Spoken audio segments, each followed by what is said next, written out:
Alrighty, good morning, Dakotan community. Welcome back in. As always, I'm Kyler Collum, and thanks for checking out the Daily Brief. Today is Thursday, the 8th of May. We're already over a week into May. It's crazy how time flies when you're having fun.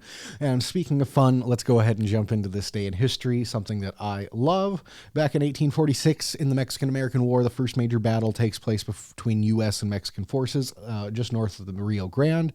Zachary Taylor leads the U.S. forces to a victory. Fast forward then to 1945. Germany surrenders in World War II. The German documents of surrender are finally signed, ending World War II, at least in the European front, marking VE or Victory in Europe Day. And going from there, if you want to go and look in 1970, the Beatles released their 12th and final studio album, Let It Be, which they did from then on. In 1978, the first ascent of Mount Everest without supplemental oxygen takes place. And then going back to our trusty Dakota date book, May 8th of 1957, there was a prison riot in the state penitentiary down in Bismarck. Convicts didn't show up or refused to go to work at their prison job, ended up having a sit-in, forcing 4 guards to go hide in the boiler room. It was ended up decided by the end of the day. Nothing really ended up happening big that took place. However, the prisoners all went to bed without food that night because it was contaminated from their mishaps. Now, enough of this day in history. Let's go ahead and go back into the real news. Got quite a bit on the agenda today. Took from our good friends at KX, KMOT, and Minot Daily News. They do some great work here locally, as always. City acquisitions and relocations move forward. Talking about the residents of Minot's Parkview Mobile Home Park have now been relocated to clear the way for future flood protection construction. City officials confirmed this week, but frustration over delayed communication with impacted property owners surfaced during the city council meeting on Monday.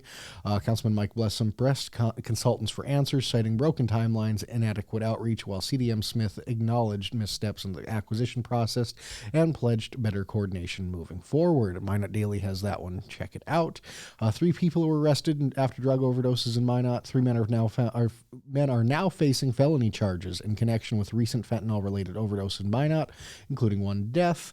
One is charged or is accused of delivering the drugs and attempting to destroy evidence, while the other 2 are charged as accomplices. All 3 face potential prison sentences of up to 20 years if convicted. Statewide, the Attorney General says tens of thousands of Holmberg files are still out there. Attorney General Drew Wrigley says thousands more pages of evidence are set to be released in the Ray Holmberg case, including explicit material seized from the former senator's phone. Holmberg, sentenced to 10 years in prison for traveling to engage in sex with minors, was part of what Wrigley calls a global system of abuse, and the public, he says, has the right to see the full scope of the case.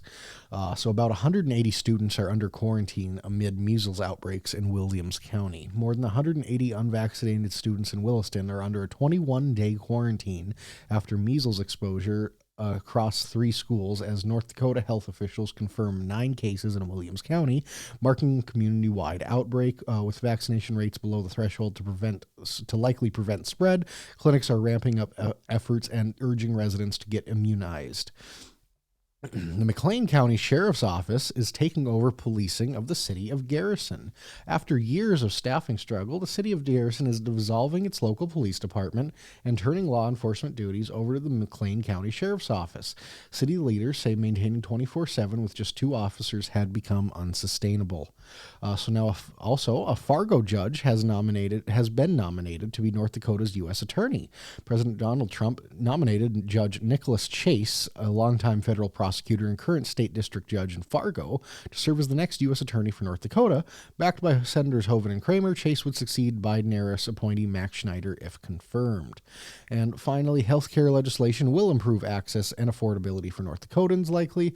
In an opinion piece from the Daily Monitor, in a rare bipartisan win, the North Dakota legislature passed 2 key healthcare reforms this session, cracking down on insurer prior authorization delays and banning the use of copay accumulator tactics that often left patients paying twice. While advocates applaud the changes, they also highlight missed opportunities on issues like breast cancer screenings and biomarker testing that could further ease costs and improve care.